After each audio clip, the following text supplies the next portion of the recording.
Hello students, आज हम अध्ययन करेंगे ट्रांसजेनिक यानी पराजीवी पौधों के बारे में।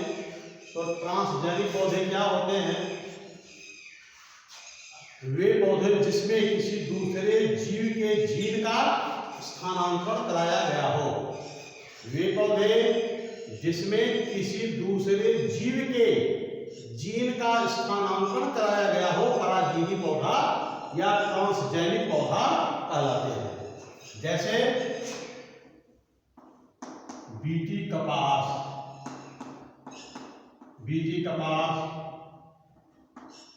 बीटी बैगन और गोल्डन राइस,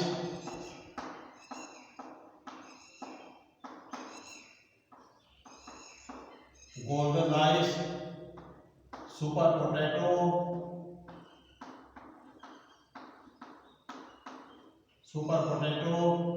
फ्लेवर सेवर,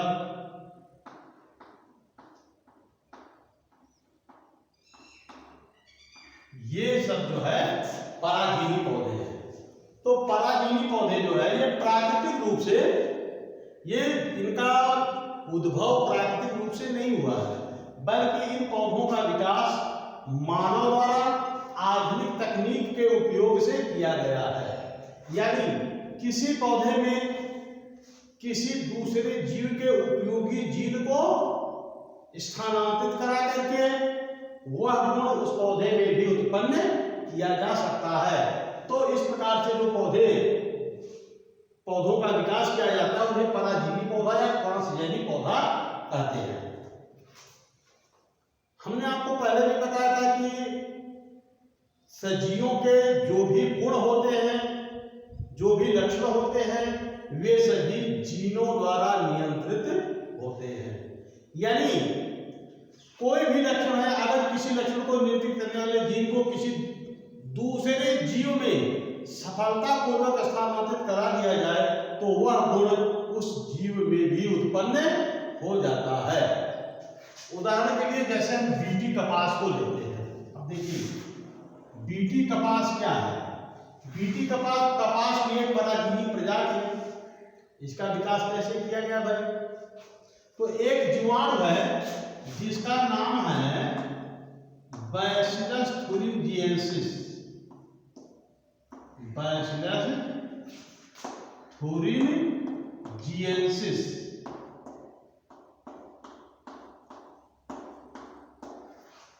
तो बैसिलस thuringiensis जीवाणु में एक विशेष जीन पाया जाता है जिसे क्राइजीन कहते हैं।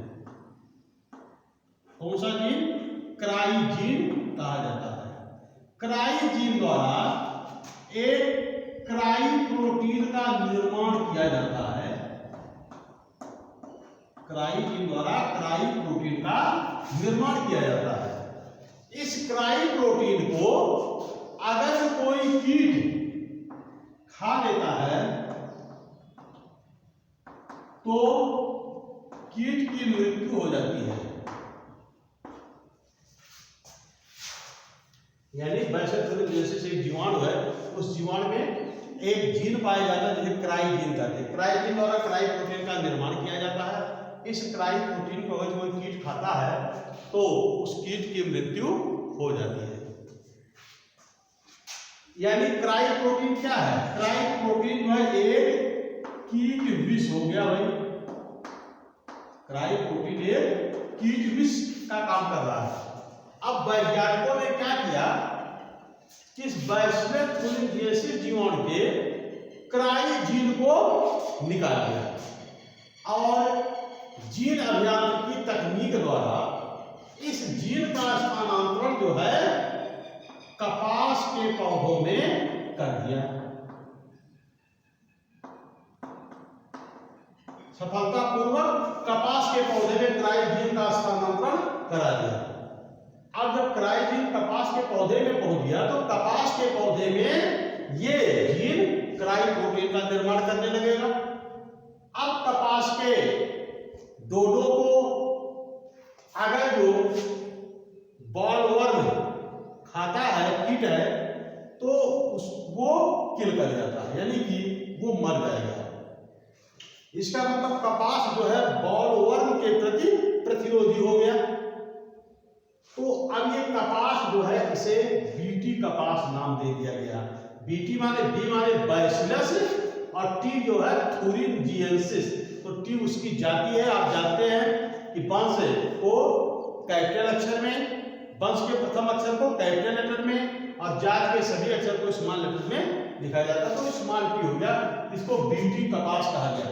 तो अब देखिए, अब बीटी कपास, इसको किलर कपास भी कहा जाता है। बीटी कपास को किलर कपास भी कहा जाता है। क्यों? क्योंकि यह कपास बॉलवर्म को किल कर देता है, मार देता है। तो किलर कपास भी इसका नाम हो गया। तो इस प्रकार से कपास जो है कीट के प्रति प्रतिरोधी हो गया भाई। अब इसी प्रकार से वैज्ञानिकों ने कई फसली पौधों में क्राइजीन का स्थानांतरण कराकर उस फसल को कीट प्रतिरोधी बना दिया है।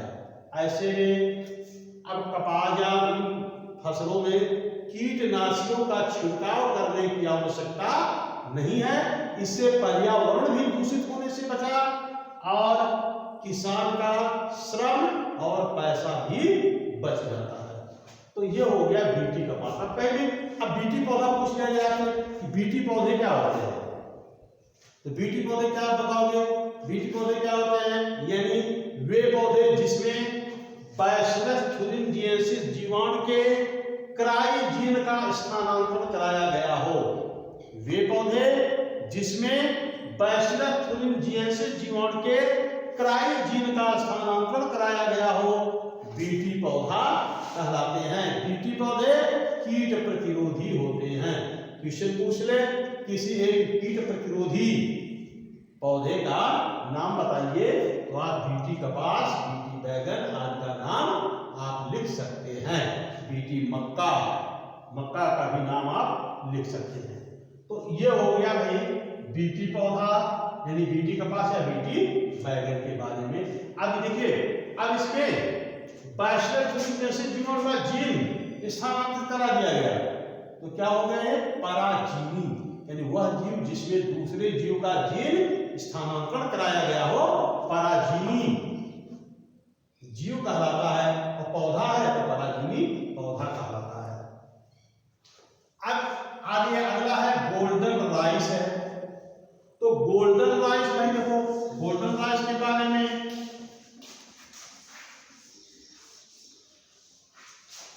गोल्डन राइस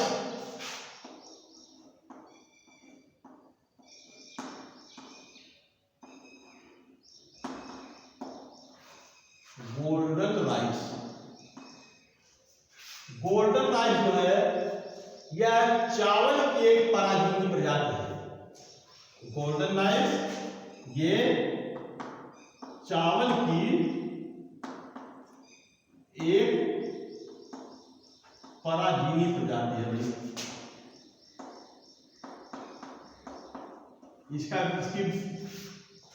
इसकी विशेषता क्या है कि गोल्डन राइस में कार्बोहाइड्रेट के साथ साथ विटामिन ए भी प्राप्त होता है।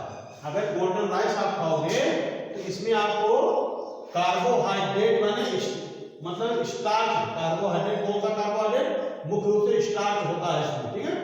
तो कार्बोहाइड्रेट के साथ साथ आपको विटामिन ए यानी कि कार्बोहाइड्रेट के साथ साथ विटामिन ए भी आपको मिलता रहेगा, ठीक है। जबकि जो इसमें विटामिन ए प्रचुर मात्रा में मिलेगा आपको, जबकि जो प्राकृतिक रूप से चावल है उसमें विटामिन ए बहुत कम मात्रा में पाया जाता है।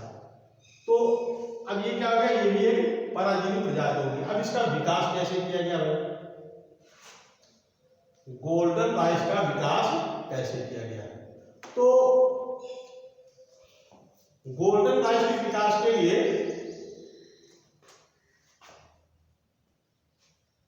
एक पौधे डैफोडिल, ये पौधा है डैफोडिल, डैफोडिल। तो डैफोडिल पौधे में विटामिन ए का संश्लेषण करने वाला जीन पाया जाता है। डैफोडिल पौधे में विटामिन ए का निर्माण करने वाला जीन पाया जाता है। तो वैज्ञानिकों ने डैफोडिल पौधे से विटामिन ए का संश्लेषण करने वाले जीन को निकाल करके चावल में स्थानांतरित करा दिया। वैज्ञानिकों ने क्या किया, डैफोडिल पौधे से विटामिन ए का संश्लेषण करने वाले जीन को निकाल करके चावल के पौधे में स्थानांतरित करा दिया, जिससे ये पौधा जो है गोल्डन राइस के नाम से जाना, मतलब इसको गोल्डन राइस के नाम से जाना जाता है। गोल्डन राइस हो गया। तो गोल्डन राइस क्या है? गोल्डन राइस चावल की एक प्रजाति है। इसमें कार्बोहाइड्रेट के साथ विटामिन ए भी प्रचुर मात्रा में पाया जाता है। इस पौधे के विकास के लिए डैफोडिल पौधे में विटामिन ए का संश्लेषण करने वाले जीन का स्थानांतरण चावल में कराकर गोल्डन राइस का विकास किया गया है। तो ऐसे में जबकि प्राकृतिक रूप से जो चावल होता है उसमें विटामिन ए इतनी अधिक मात्रा में नहीं पाया जाता जितना कि गोल्डन राइस में पाया जाता है। तो एक ट्रांसजेनिक पौधा आपका हो गया गोल्डन राइस। इसके बाद देखिए एक है सुपर पोटैटो।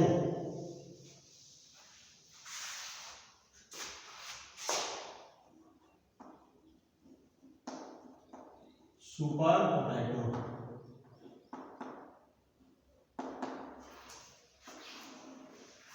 सुपर आलू, सुपर आलू।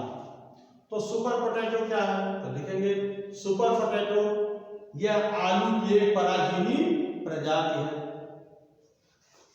आलू की इस प्रजाति को खाने से, इसकी सब्जी बना के खाते हैं तो हमको स्टार्च, यानी स्टार्च का वो कार्बोहाइड्रेट है, स्टार्च के साथ साथ प्रोटीन भी हमको प्रचुर मात्रा में प्राप्त होता है। स्टार्च के साथ साथ प्रोटीन भी हमको प्रचुर मात्रा में प्राप्त होता है।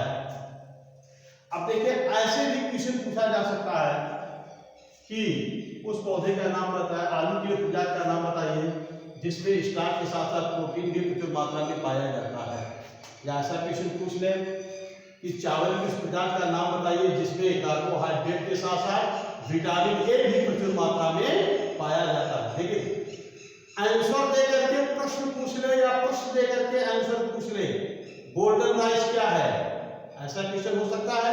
या ऐसा पूछ ले कि चावल की प्रजाति का नाम बताइए या चावल की पराजीवी प्रजाति का नाम बताइए जिसमें कार्बोहाइड्रेट के साथ साथ विटामिन ए भी प्रचुर मात्रा में पाया जाता है। तो आंसर दे करके प्रश्न पूछ ले या प्रश्न दे करके उसका आंसर पूछ ले, ऐसा भी पूछा जा सकता है। तो अब सुपर पोटैटो का विकास कैसे किया गया भाई? देखिए एक पौधा है, उसका नाम रामदाना। रामदाना एक पौधा होगा, उसके बीज जो है येलोइश कलर के सरसों से भी छोटे छोटे होते हैं। तो रामदाने में प्रोटीन जो है प्रचुर मात्रा में पाया जाता है। रामदाने में प्रोटीन प्रचुर मात्रा में पाया जाता है। तो वैज्ञानिकों ने क्या किया, रामदाने में प्रोटीन का निर्माण करने वाले जीन को निकालकर आलू के पौधे में स्थानांतरित करा दिया। प्रोटीन, रामदाने में प्रोटीन उत्पन्न करने वाले जीन को निकालकर आलू में स्थानांतरित करा दिया, जिससे सुपर पोटैटो का विकास हो गया। सुपर पोटैटो, ठीक है। तो यह हो गया आपका, ये भी एक पराजीवी पौधा है, यानी ट्रांसजेनिक पौधा है। अगला हम आपको बता रहे हैं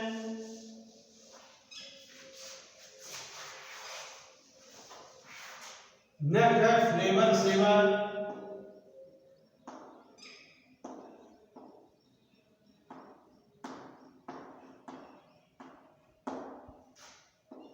देखिए फ्लेवर सेवर क्या है। फ्लेवर सेवर यह टमाटर की एक पराजीवी प्रजाति है। फ्लेवर सेवर टमाटर की एक पराजीवी प्रजाति है। इस प्रजाति की विशेषता क्या है इस टमाटर की? पहली चीज, इस टमाटर की विशेषता है मोटी कोशिका भित्ति। मोटी कोशिका, इस टमाटर की कोशिका भित्ति मोटी होती है,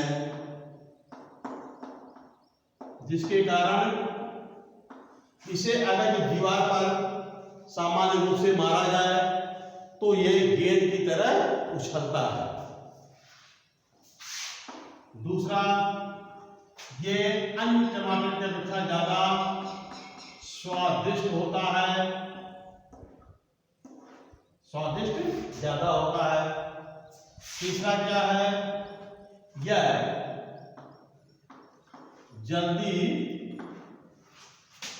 सड़ता नहीं है, यानी जल्दी खराब नहीं होता।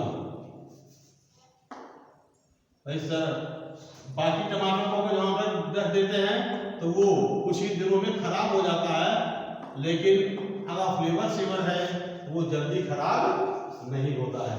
तो ये जो है फ्लेवर सेवर की विशेषता है। तो इस प्रकार से ऐसे कई पराजीवी पौधों का विकास किया गया है। तो पराजीवी पौधों से लाभ क्या है? तो पराजीवी पौधों से सबसे मुख्य लाभ यही है कि पराजीवी पौधे जो है उनमें वांछित जीन का स्थानांतरण कराया गया होता है, जिससे हमको वांछित गुण प्राप्त होता है। यानी कि पराजीवी पौधे को अपनी इच्छानुसार परिवर्तित किया जा सकता है और उनसे इच्छानुसार गुण प्राप्त किया जा सकता है पराजीवी पौधे से। पराजीवी पौधे कीटनाशी होते हैं। पराजीवी पौधे में पोषक पदार्थ की मात्रा अधिक बढ़ाया जा सकता है। हानि क्या है? पराजीवी पौधों का क्या हानि है? भाई देखिए, पराजीवी पौधों से हानियां।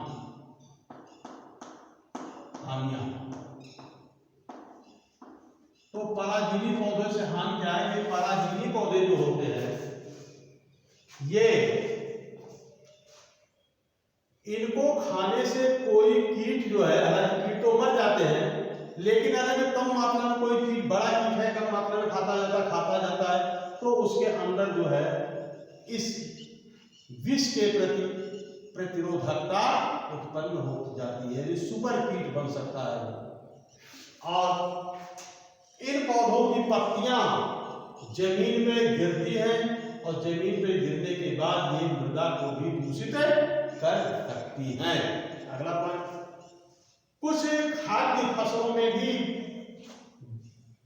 वैश्विक जैसे जीवाणु के क्राइजीन का स्थानांतरण करा दिया गया है, जैसे बीटी बैगन है। तो इनको खाने से शरीर में एलर्जी हो सकता है या ये शरीर में हानिकारक या विषैला प्रभाव उत्पन्न कर सकते हैं। तो ये है ट्रांसजेनिक पौधों से होने वाली हानियों के बारे में। तो अपन जो है आज तो हमने आपको पराजीवी पौधों के बारे में बता रहे हैं, पराजीवी पौधे क्या होते हैं, लाभ क्या है, हानि क्या है, कुछ एग्जाम्पल हमने आपको बताए। अब तक जो है हम आपको जीन स्थानांतरण की, जैसे हमने बताया था एक जीन स्थानांतरण की कुछ विधियों के बारे में, दो प्रमुख विधियां हैं। एक है वाहक अणु मध्यस्थ या अप्रत्यक्ष जीन स्थानांतरण, उसके बारे में मैंने आपको बता दिया था। अब दूसरा है वाहक अणु रहित या प्रत्यक्ष जीन स्थानांतरण। तो प्रत्यक्ष जीन स्थानांतरण के बारे में कल के वीडियो में हम आपको बताएंगे, और आज जो